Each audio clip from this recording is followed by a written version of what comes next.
Minister Abiy Ahmed. Elsewhere, if you've experienced this, power distributor Kenya Power has apologized to its customers following a technical glitch that affected its prepaid system. The firm says vending of tokens remains slow due to a high number of customer transactions. It has, however, assured its clients that it's working to restore normalcy. And finally, Family Group Foundation will spend 30 million shillings on scholarships for bright KCP candidates from needy backgrounds who are joining Form 1 this year. The funds, the group says, will benefit more than 100 students in 11 counties. That's more than 100 students, that's correct, in 11 counties.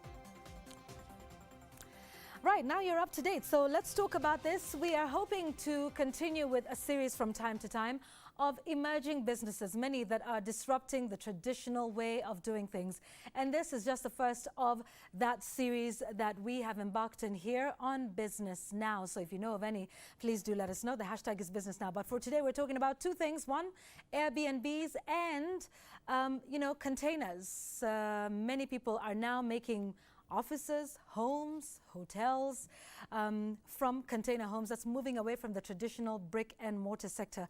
Like we told you a little earlier on, my guests are here with me in studio this afternoon, starting with on my extreme left, Richard Mjomba, who's a partner at the Red Container. Thank you so much for making time. And Ali Wainaina, who's the CEO of Containers 254 Limited. So they kind of met at some point, and we'll talk about that nexus, but they're also doing, a bit of disruption in their respective fields. Gentlemen, it's good to see you. Ali, let me begin with you. So, container homes, talk to us about this and how different this is from the traditional, brick and mortar, unajenga, you put a foundation and, you bring it up. So talk to us about this and how it works exactly. Well, Yvonne, containers now of age is a new concept that people are taking up now. If you've interacted with the tagline, it's called unique and disruptive construction. Mm-hmm. So being a young generation, we of course are embracing a new solution. We are no longer in that age where we had the old architectural design. We had rigidity in design. We couldn't, you remember there's that instance where a lot of people lost their homes in Syokimau. Mm-hmm. But now with containers, you can actually even move because now they are portable. Okay. Yes. So a lot of people say it is cheaper mm-hmm. than if you were to construct with brick and mortar. Yes. Is it? And if so, mm-hmm. what are some of those costs that are far removed if you were to choose a container? A container is cheaper in the sense that you already have 4 walls in place. The other aspect, of course, be in line with the president's affordable housing. If you look at the materials we are using, even the getting it to sites is really, really easy. So also no foundation, I imagine? Definitely the foundation. Like the foundation, we would, in a brick and mortar, you need a slab. Yeah. For us, you only need 4 pillars. Okay. Or depending on the number of containers you're using. But the cost would be almost, on foundation, you're saving almost 70%. Okay. Yes. All right. How about regulations? If for anyone who's been in the construction industry and who's done that, yes. Then you know that typically you would have to, first of all, get an architect, yes. Pay them and then yes. get that. And then you would have to take your building plans, to the National Construction Authority yes. and to the respective county government. Is that the same with you? Take us through the steps of, if I came to you and I said, I want a 1-bedroom house. Yes. What would be the steps towards getting that approved? What would I have to pay? How different is that from what we usually know? So for us, we already have an in-house architect. How once you come to a place, you have a sit-down with the architect. They understand your specifications and design. Then that the drawing that you get is what you're going to take for approvals. But now the architect does what? I mean, the design. Design of, because we're used to an architect who does, you know what I mean? It's almost similar. It's almost similar in the sense that the clients we have now actually are doing very unique designs. Okay. That you can only do with an architect. Okay.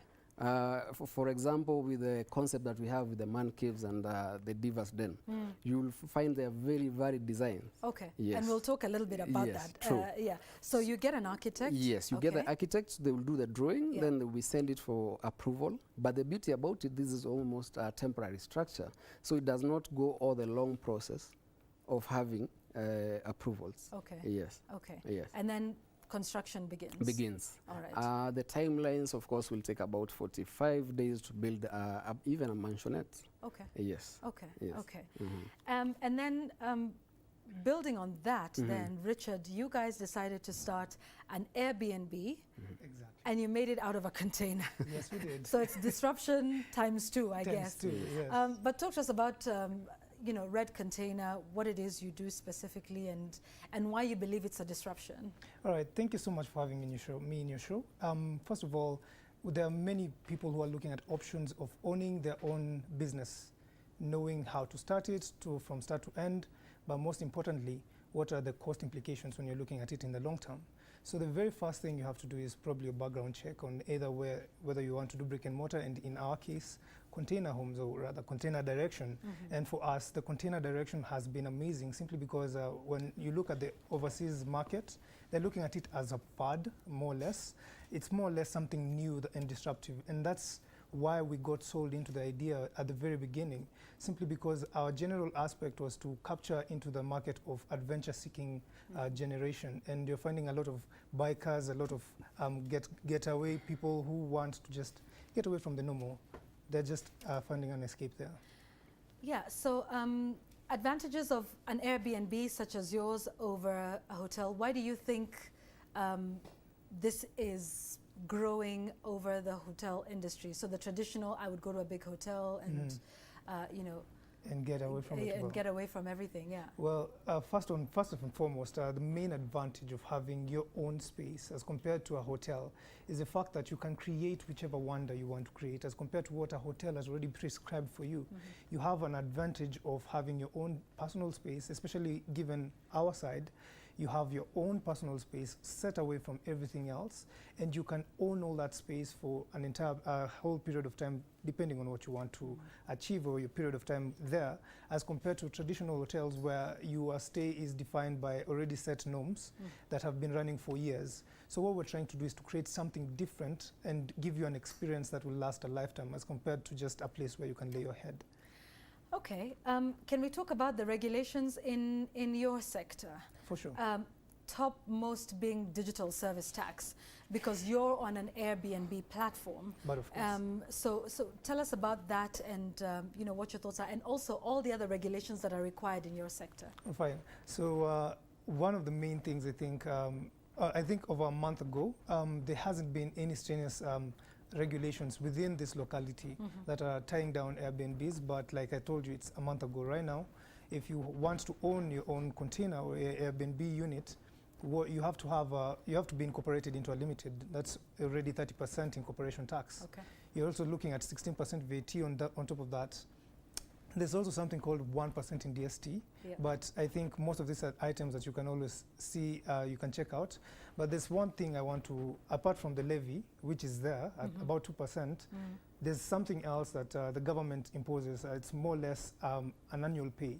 So at the end of the year, at the end of your annual year, you'll always have to pay 26,000. So that's like 2,000 in a month. That's on top of now the social media marketing and whatnot. So you're probably looking at a high expense. But then again, when you look at the other side, the returns are quite high, considering the main factor being the cost of production of owning the unit is quite low. Okay. Yeah. Okay. How busy are you? How often are you booked? Well, I mean, like, is there a great uptake of Absolutely. Airbnbs to Absolutely. people? And then who tell us about your clientele. Are they young people, middle-aged? Are That's they amazing. wealthy people? Are they? Well, let me put it this way. First of all, the amazing thing about the Red Container is that it's completely affordable. And so we welcome clients from different sectors and different backgrounds, different financial institutions. So we've been booked forever. Oh, okay. But the best thing about it is that there's business because people love the idea of getting into a container unit and experiencing that experience for the first time. We're having guys who are coming from the high-end market area who want to experience it, to own their own homes, and probably that they want to invest in it. We also have young goers, easy game seekers. They want to get away from the hustle and bustle of Nairobi, and given that is the main reason why people want to get away from everything. It makes the it makes the whole situation better. Considering, I mean, young guys love getaways. I mean, you love getaways, don't you? Can't afford it yet. Oh, wow. Maybe one day when I grow up. See what you did there. But yes, but hopefully, yeah, you know, one of these days. Let me talk to you about uptake. Yes. Individuals, is it commercial? What's the mix of your clientele? Who's it more of? Actually, it's a cocktail. Because now, if we are looking for solutions like offices, you find we are getting a lot of that on commercial. But residential also, guys have really embraced it. Like now, with what I had slightly mentioned and what Richard is talking about, the aspect of getaways, the youth have really taken it up. And you find like now we are almost fully booked with people coming to ask for it as compared to those ages back then. Let's see, for a standard maybe 3-bedroom house. Yes. How many containers would one need? That you'll need about, we are talking about 2 40-foot containers. Yes. It will be a little bit spacious. And then you lay them alongside each other, or like? There are so many ways, there's so many designs you can choose from. That's the beauty about yes. Okay. Yes. And what about inside? Like, how do you, because this is, do you get people that ask questions like, "Sitaki kuishi kwa nyumba ya mabati?" Every day. So what is it about inside? And I know we're showing some of the footage of just how you do this. Yes. But take us through how you make this container livable. So there are 2 steps, because now we are addressing the issue of insulation. Yeah. So what we do, at gypsum, we have gypsum, which is a very good insulator against harsh temperatures, whether too cold or too hot. But then again, we have now styrofoam that we use. Before we clad with gypsum, now we do the styrofoaming. Okay. Yes. Okay. Yes. The styrofoam that we know for packaging of almost similar. Of goods, yes. almost yes. similar. Yes. Would some say that makes it even more expensive because there's quite a bit of work you do towards making these containers habitable? Significantly, but not as compared to brick and mortar. Okay. Yes. Okay. We are, if you're looking at the costings, the cost variation will be around 20% cheaper than brick and mortar. 20% cheaper. Yes. What about you when it comes to you know, the National Construction Authority? What's the sort of relationship you have with that regulator, you know, as well as others? Yes, that one you have to get it starting from levels 6 to 5. Okay. Yeah, depending on the scope of business you're handling.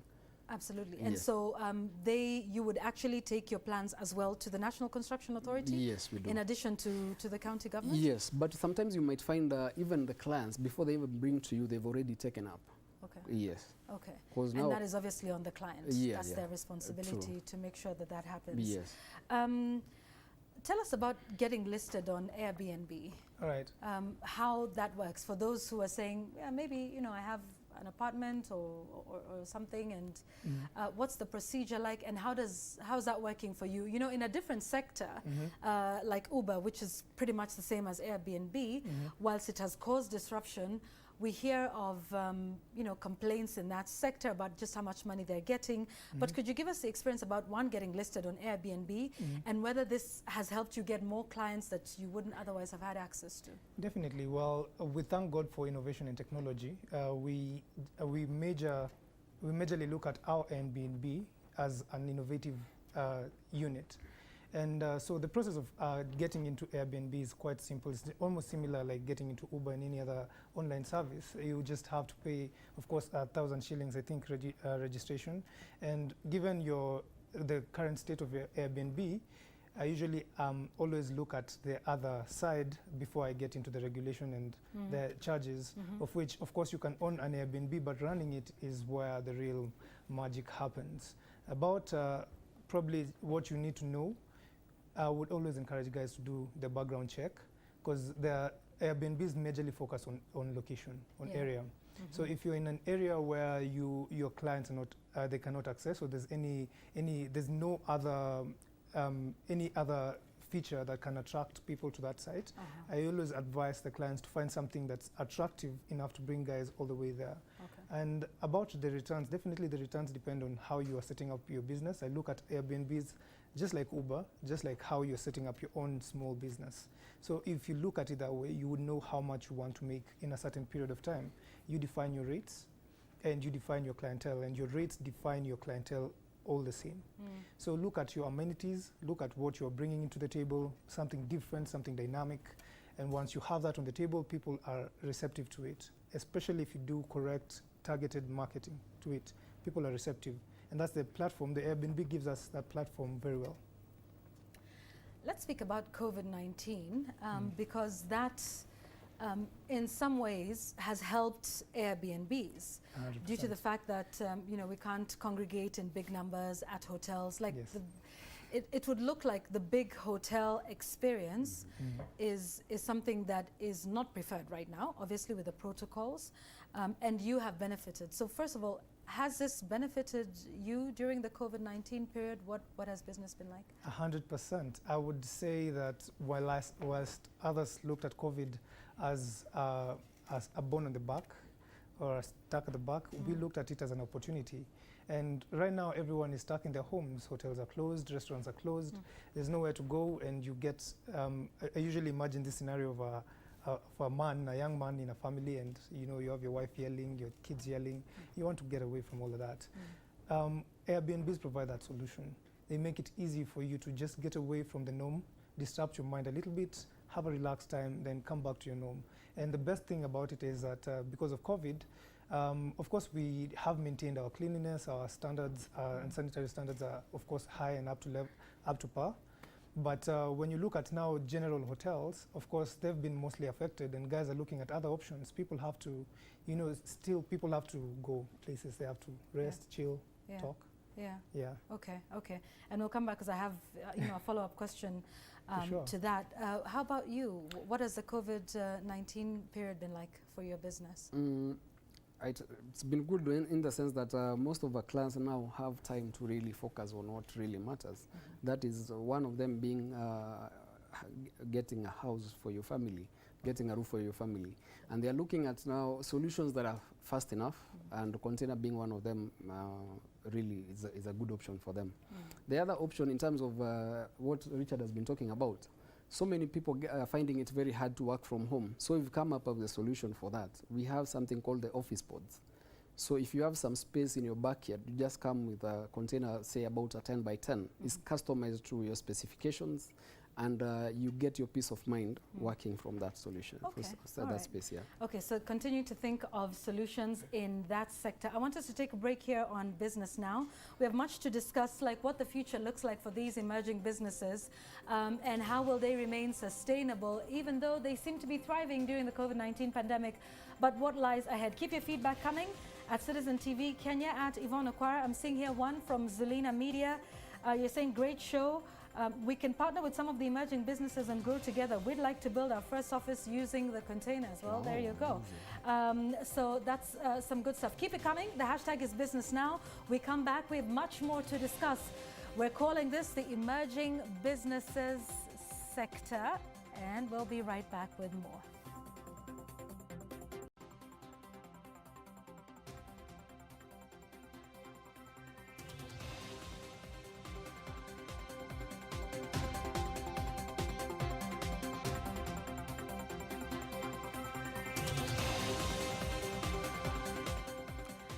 Welcome back. We're talking about emerging businesses that are disrupting the traditional way of doing things. And today we're focusing on container homes and offices. That's Container 254 Limited. Taking steel shipping containers, yes, the ones you see on the trucks moving from one country to the next. And we're also talking about Airbnbs that are moving away from the traditional big hotel experience. And we're still taking a look at your feedback, so thank you. Keep bringing those in.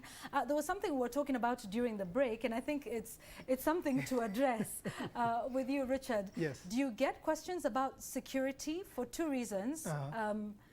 It's not anchored in the ground with a foundation like we traditionally know it, and the fact that it can be moved. Do you get asked, like, you know, if we're at your place in the evening, can someone come and pick up the container and just, you know? Well, I'll take it. I like that question because normally I usually look at mobility as a positive attribute. Okay. But you really have to have such enemies to pick your home and go away with it, you know. But when I look at it, guys, the way the container has been constructed into the pillars is secure enough for it not to be hosted to somewhere else. Okay. And normally, in all my life, I don't think I've ever heard of a house heist, a container house heist. But I'd like to see the first one. I've never heard of it. Well, we've seen money heist, but you know, container heist would be something else altogether. But it would take quite a bit of effort, wouldn't it? And yes, definitely. you would need to get the crane. The crane, and then latches onto it and then puts it on a truck, and then that thing is quite a number of tons. Okay. Yes. Okay. 40 foot already built is about 8 tons. All right. Yes. Okay. Yeah. So someone would have to go to a hell of a lot of trouble. And but how about with the mabati? Is it something that I can come in with a power saw? No. You need a lot of power. You need 3 phase in the first place. Okay. Then you need, of course, a grinder. Okay. And it will produce a lot of noise. Okay. Yes. All right. Yes. Okay. I mean, important to us that because I think we're getting some of those questions, and that is what is interesting. COVID has obviously helped the business because people are now starting to look at it. Yes. But talk to us about the cost. Has your cost gone up in any way? Global, you know, supply chains have been disrupted, and many of them happen through shipping. Yes. Right? Apparently, after COVID hit, China did not produce containers. So right now we have a global shortage of 40-foot containers, and the prices have really shot up. In January, we were selling a 40-foot at 280,000. Right now, it's going up to almost 500,000. A 20-foot was about 170. Now we are going at about 250.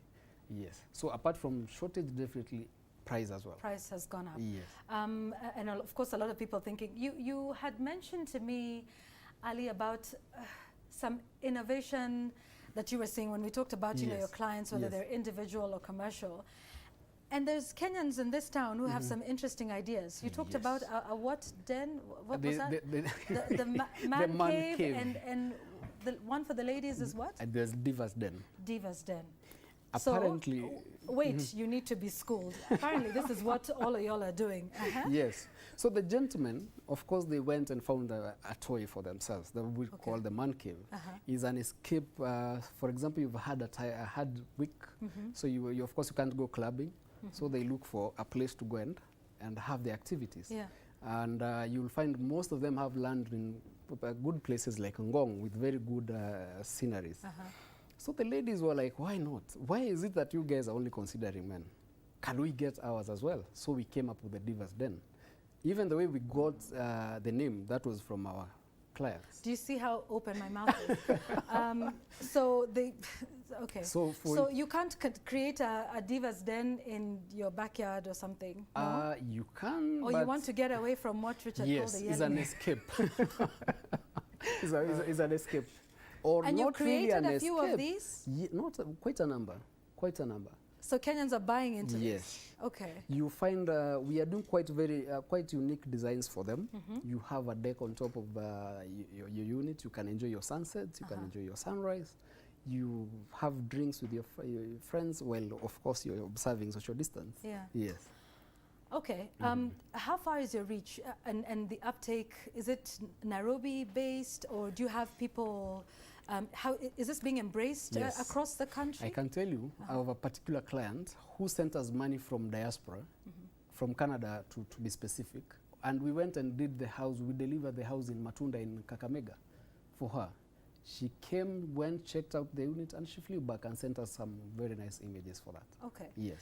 So would you fabricate it then here and then transport it the entire way there, or do you go and do the work on site? Depends on design, but if it's not a complicated design, we'll do 100% of the work from our site, then take it to the client site. So Ali, what you're saying is chances of me seeing all these containers that are on lorries, that could be somebody moving house. Of course, prettier. Well done. Prettier, yes. Maybe on the inside you've done all the, you know, the fittings and everything. I'll tell you for free. If you get into one of our houses, you have to go in and back to confirm that you're actually in a container. Okay. But there are so many options. You'll find Yeah. others will say they want their containers not to look like containers, so we have cladding options. Okay. You can clad the container with concrete or mazeras, or you can do it with timber. Yeah. Oh, I yeah. see. Okay. There's somebody, you know, in the control room who's asking about rust. I'm going to ask all of the questions today, as simple as they may sound. Yes, there's Will it something rust? beautiful about rust with the container. It is made from a material called cotton steel. Okay. The more it rusts, the stronger it gets. It's like it adds on a separate layer. Okay. But from But our end, to aesthetically- avoid that, Yeah. the same process of painting a car is the same that will go into the Okay. container. All right. Fair Yes, enough. Fair yes. enough. I hear that. Yes. So red container can be your man cave or your diva's den, Most definitely. Yes. depending on what it is. I'm just so fascinated with Yes. these concepts Thank you so much. that are coming up now. You had said, Richard, that you know it's something that people want to do. It creates a sense of adventure, right? That you know you're going to a container and it's not, Definitely. you know, your typical experience, and that also COVID has helped. Is there a chance that this could be a fad and then people just get over it? How do you make sure that your business model is sustainable? Because, and you know how we are as Kenyans, we get excited about a concept and then we get over it and, you know, we move on to the next thing. So one, because it's a fad and it seems like this sense of adventure that we've gone to a container, how do you make sure that that fad remains sustainable? Right. And two, beyond COVID, how do you make sure to keep your customers there? Or when all of this is said and done, whenever that'll be, 2023, some say, will we just go back to the hotels and say, yeah, well, that was fun, but you know, let's go back to what we know. All right. So I'm going to put this as an example with your favorite car. You've just bought this nice, you know, off-grid car that no one knows about. It's an in thing. And then after a while, the new other thing comes on board. But you know what you went through to save this beautiful piece of machinery. And whenever you ride it, you feel like you're driving in heaven. It's the same experience with us. Fads don't last, but good experiences do. And what we have is an amazing experience. We offer not only a good service, but also an extremely getaway experience right within Nairobi metropolitan. So we look at it in a futuristic term, we look at it in more or less that we want more people to get aware of it. Because as it is, people are still not aware of containerization in container homes, and that's why we're here. So the more people are aware of it, the more people will fall in love with it. You might find that we're doing a swimming pool out of a container next time. I hope containers to Okay, well, yeah, I'm sure Ali will figure something out with that. That would be an interesting thing to see. And, you know, you said it's all about creating an unforgettable experience. But you are going up against big boys, you know, hotel players who are big, who can take in perhaps many customers, and so when it comes to like volume of business, they're able to you know, be profitable several times over compared to Red Container and perhaps you know, a few other B&Bs. So how do you, what is it like, this competition that you're going up against? It's huge, isn't it? I love challenges personally. I think I've spent half of my life challenging the big boys in the yard. So I'll put it this way. When you calculate your business overhead, you find that an Airbnb as compared to a hotel is actually making more as compared to a hotel. And I'd stand corrected given my overloads in the other sector.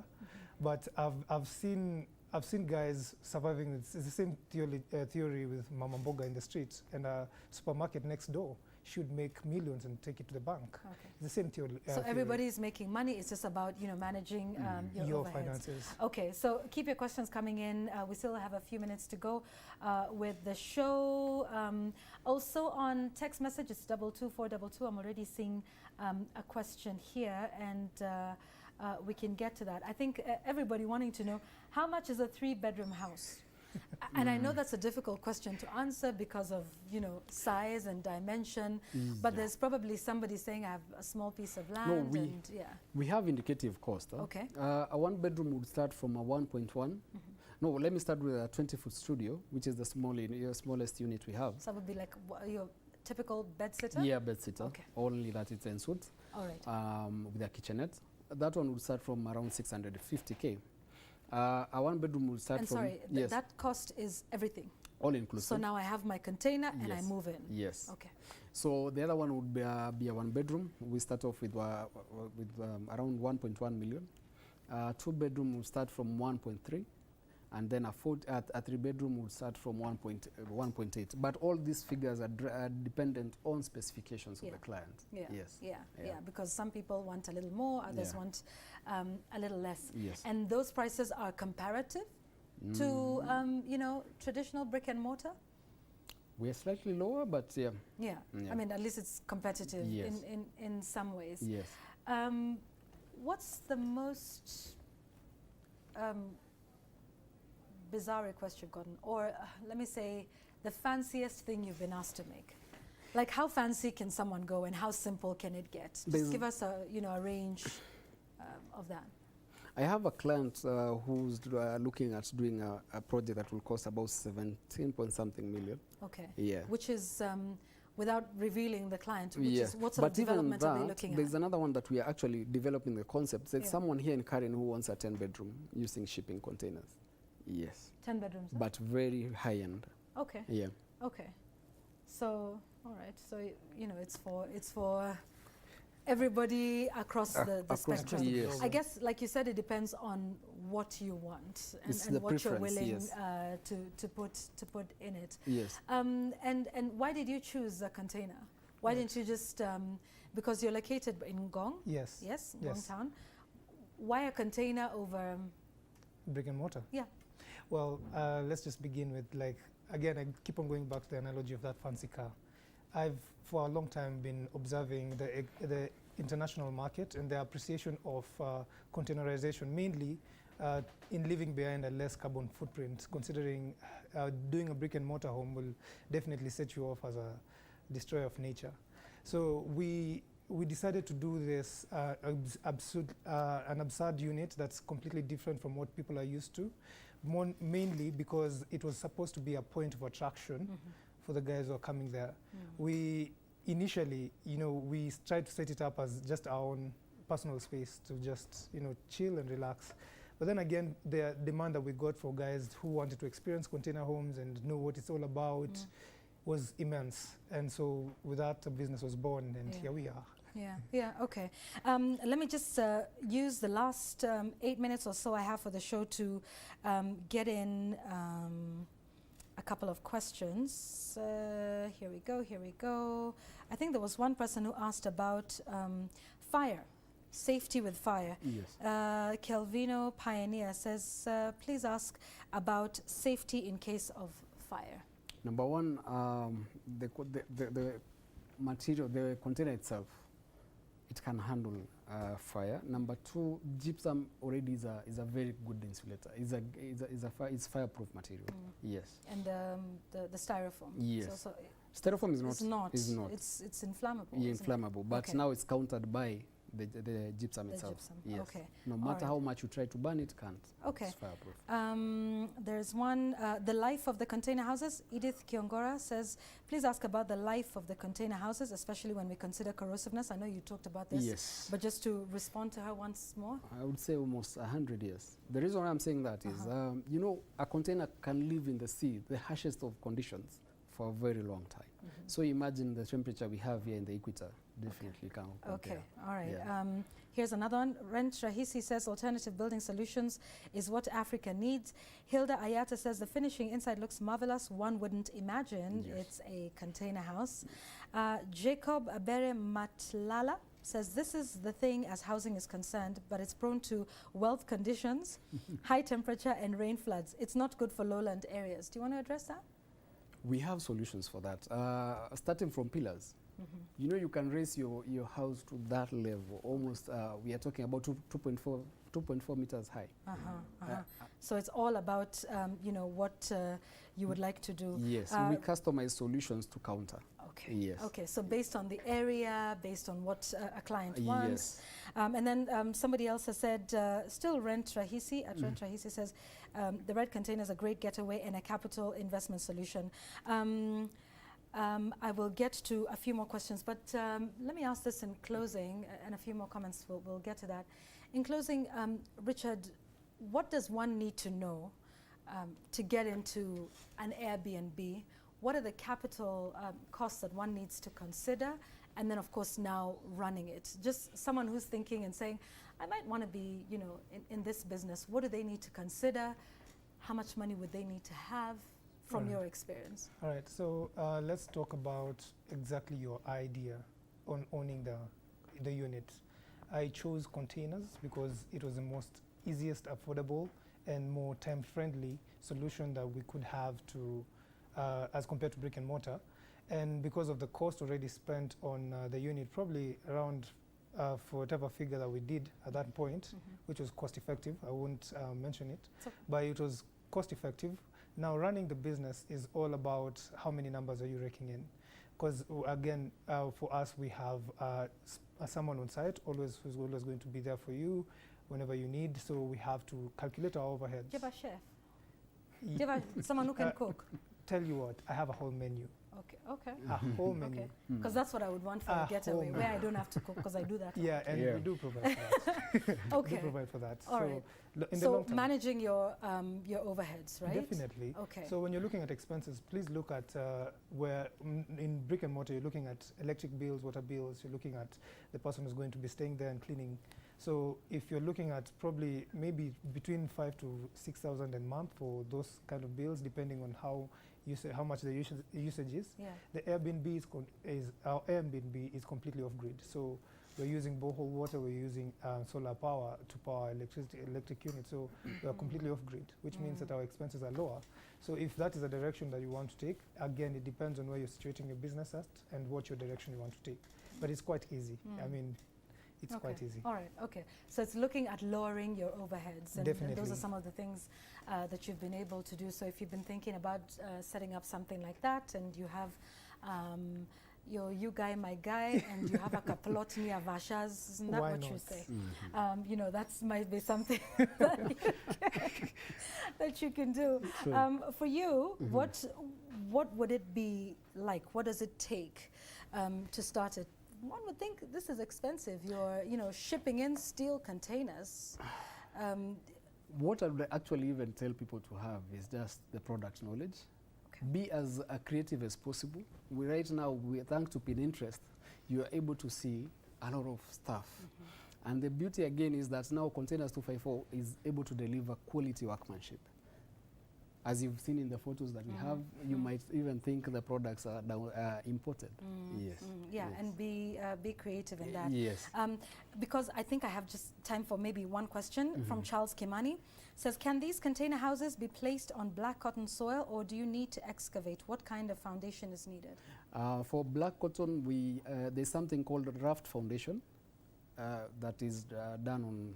But if you are to do permanent construction, or say brick and mortar, you'd really have to invest, and a lot of excavation will go into that process. Right, but with the raft foundation, you just go a few meters down, and then now you link the foundations together. Okay. And then you do your pillars. And the pillars. Yes. Okay. Yes. I'm just trying to see if I've got any more questions here, but I think what we've gotten from you is about that, and we've got lots of people asking for your contacts. For the person on text who's asking about heat inside the containers, containers are very hot. Once again, I'll just give you one moment to repeat what you already said about insulation. Yes. Okay. So for us to keep the room at standard temperature, we have two materials. We have the styrofoam, which is a very good insulator, and then we have gypsum, which is doubling now on the same. Okay. Yes. So it's for both hot and cold. And what about the roof? The roof because you know with mabati you hear the rain and everything. No, gypsum is also a good so it's all the way, right? For soundproofing as well. Okay. For most of our roof, we tell our clients to go for a deck. Okay. Yes. Okay. Yes. Okay. All right. So there you go. I would like to thank both of you very much, Richard Njamba from Red Container, and Ali Wainaina from Container 254, an Airbnb and container solutions for homes, businesses, and commercial properties. If you like, both of you, disrupting what we have typically known in your various traditional sectors. Asanteni sana, and we wish you all the best with that. So this is what they say. If you want to know what's happening, I guess this is advice that goes for everything else. Product knowledge, be as creative as you can. Also make sure you understand what the costs are going in, and if you can, as much as possible, reduce your overhead costs to make sure the running of the business is cheap. And I think this goes without saying, not just for an Airbnb or a container business or any other. It's make sure that your clients have an unforgettable experience. They buy into experiences. That's what it's all about. For many of you who are asking for their contacts, we will definitely text those back to you, but you can obviously find them as well on social media. Thank you very much. That has been the first of our series of emerging businesses, the great disruptors in our sector. We'll continue to have many of those here on the show. The hashtag is Business Now. We thank you so much for watching, and we will see you again next time. Bye-bye.